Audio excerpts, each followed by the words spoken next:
Hello mga ka-farmers! Welcome back to my channel! For today's video mga ka-farmers, ay share ko sa inyo kung ano ang mga paraan na ginawa ko para lumaki ang mga nabili kong bansot na biik. To give you an idea mga ka-farmers, nabili ko sila last May 26 at sobrang liit po nila.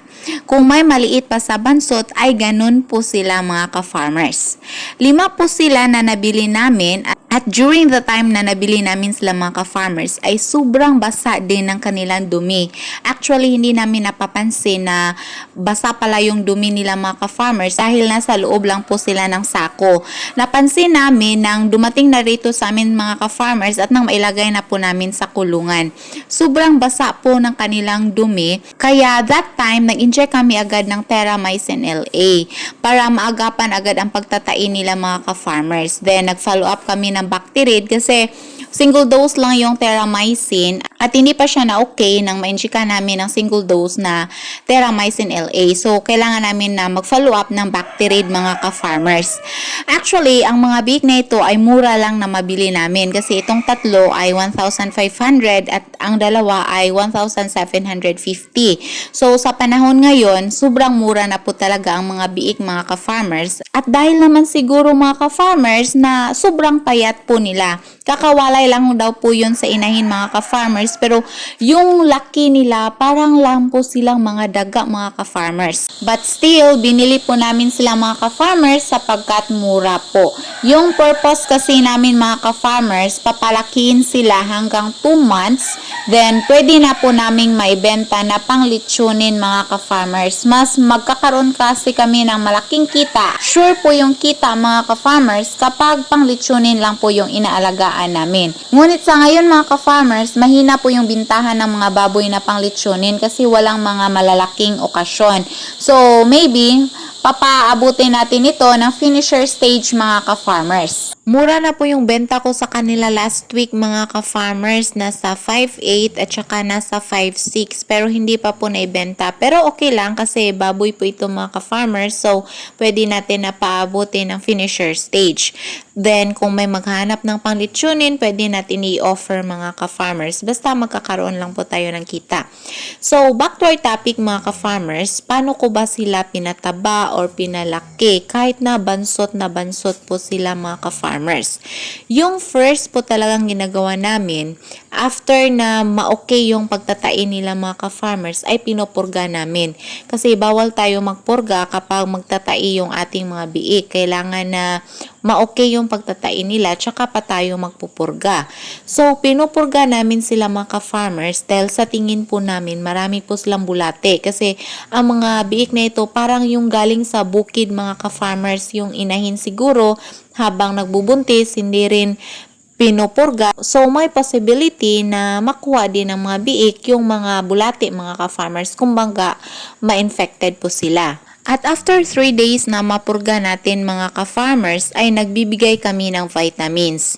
Take note mga ka-farmers na hindi tayo pwedeng magbigay ng vitamins na hindi mapurga yung ating mga biik or yung ating mga baboy. Dapat napuksain muna natin yung mga bulate kung meron man para 100% po na ma-absorb ng katawan ng baboy yung mga vitamins mga ka-farmers. Ang mayayari kasi kapag binigyan natin ng vitamins na hindi natin napupurga, may posibilidad na yung maka-benefit lang ay yung mga bulate sa loob ng tiyan mga ka-farmers. So mas mabuti po talaga na pinupurga natin sila at after 3 days ay bibigyan po natin ng vitamins. So bakit ba after 3 days pa natin bigyan ng vitamins mga ka-farmers, hindi agad-agad?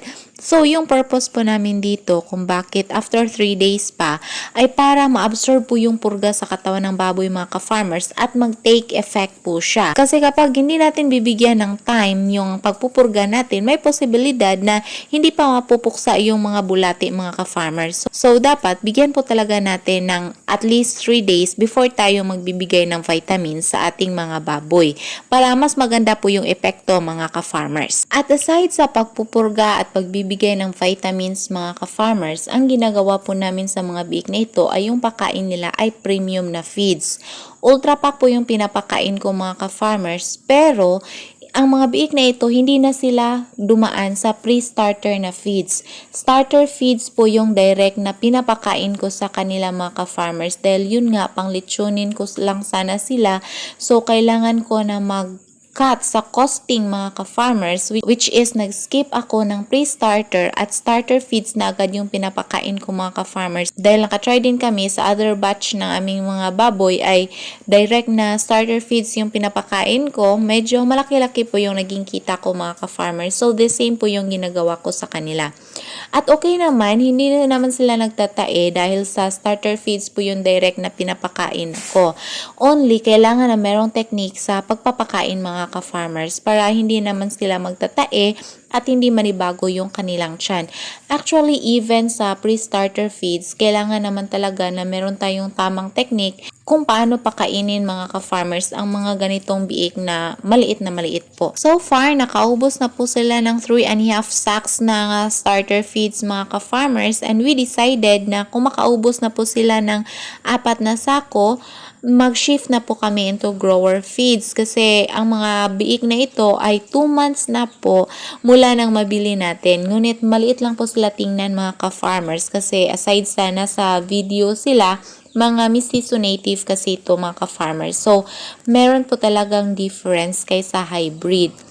So, mag-shift na kami ng grower kasi 2 months na sila. Nabili ko sila last May 26 at ngayon ay July 28. So, nag 2 months na po sila mga ka-farmers. So, perfect na po yung edad nila para i-grower feeds natin. Although, yung laki nila mga ka-farmers, hindi pa ganun kalaki sa hybrid. Tulad na makikita nyo sa video, hybrid po yan at 2 months po yan mga ka-farmers. So, ganyan po kalaki. Malaki po yung diferensya kapag mestizo native at saka yung mga pure na hybrid na baboy mga ka-farmers. Anyway, okay lang naman kasi nabili ko sila ng mura. So, pwede din nating mabenta ng mura mga ka-farmers lalo na sa panahon ngayon na meron na naman tayong kinakaharap na sakit sa ibang lugar mga ka-farmers. Meron na naman pong ASF. So, we pray na dito sa atin, sana hindi na po bumalik kasi last August, it was the time na nabenta po yung 25 heads na fatteners namin at 5 inahin dahil po sa ASF mga ka-farmers. Kasi napasukan po talaga kami, namatayan kami ng mga 2 baboy. So, ibinenta na lang po namin yung lahat mga ka-farmers dahil meron ding buyer na pumupunta dito. So, at least merong naibalik sa amin mga ka-farmers. Hindi talaga masyadong nalugi unlike sa ibang mga backyard hog raisers na yung mga baboy nila, luging-lugi talaga kasi either kukunin ng gobyerno or mamamatay dahil sa sakit mga ka-farmers. Yan po ang nakakalungkot. Hindi po talaga biro yung ganyan mga ka-farmers. I know the feeling na wala kang makukuha or malulugi ka sa inaalagaan mo mga ka-farmers. So, ganyan lamang po kasimple ang ginawa natin mga ka-farmers para mapataba, mapalaki natin ang ating bansot na biik. First is pinupurga, ikalawa ay binigyan ng vitamins at ang ikatlo ay binigyan ng premium na feeds. Yan po ang mga basic mga ka-farmers para makikita natin ang improvement ng pangatawan ng ating mga baboy. So, yan lamang po mga ka-farmers ang may share ko for today's video. Maraming salamat po sa inyong panunood. Huwag niyo pong kalimutan na mag-subscribe sa ating YouTube channel at mag-follow sa ating Facebook page on a Backyard Farm para kayo po ay palaging updated sa ating mga bagong farming tutorials na i-upload. Thank you for watching. Happy farming. God bless everyone. Bye-bye.